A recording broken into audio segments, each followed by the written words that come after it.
Welcome to the MK News 24, it's 10 o'clock and I'm Susanna Carr.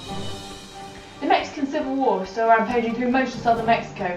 As political parties are undecided, casualties are rising every day. The Titanic is set to sail next week on its 5-day voyage to New York. It is said to hold 3 crews of passengers as well as a full crew and captain.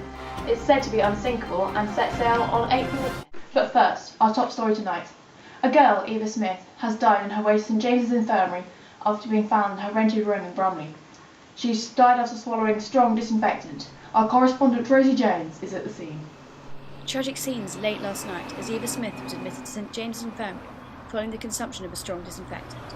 The case is being treated as suicide, but poisoning has not yet been ruled out. The inquest began at her home, a rented room in the quiet street in the suburbs of Bromley. I spoke to the owner of her flat early this afternoon. So, Mrs. Greer, I understand that Eva Smith was staying in your rented rooms the time that led up to her death. Yes, she was. She came to me about October, I think. Yes, late October. It was very cold at the time. Did she manage to always keep up with the rent? No, for the first couple of months she was out of work and she had no way of paying me, but she said that she'd eventually would. She got some money somehow. I think someone was paying her. I'm not sure how she got the money.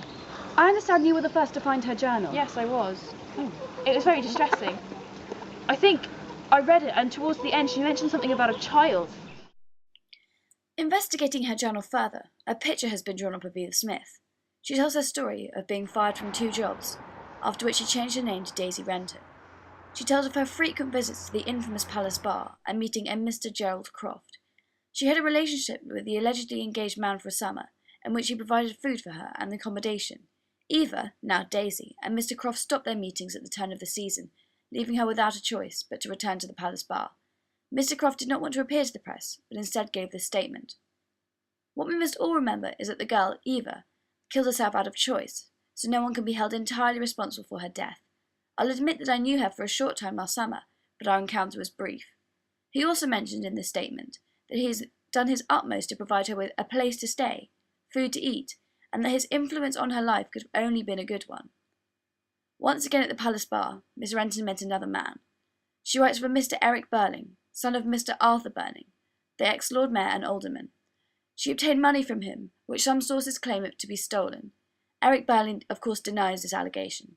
As I heard from the interview with Mrs. Greer earlier, Daisy, née Eva, fell pregnant. She then turned to a local charity for support, but the results were all in vain. I think if anything can be learned from this dreadful chain of events, it needs to be that Mr. Asquith and the rest of our government needs to pay less attention to weaponry and more regard to working class women. Thank you, Rosie. That's all for us here at MK News. Good night.